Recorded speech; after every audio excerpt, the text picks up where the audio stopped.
මම කැමති කෙනෙක් ඉන්නවා.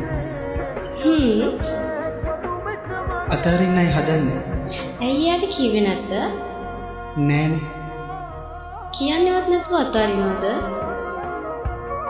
එයාට කෙනෙක් ඉන්නාම මටත් එයාගේ ෆොටෝ එකක් පෙන්නන්න පුළුවන්ද? මම ඔයාට එවන්නම්. මට දැන් යන්න ඕන. संसारी पहुगिय भवे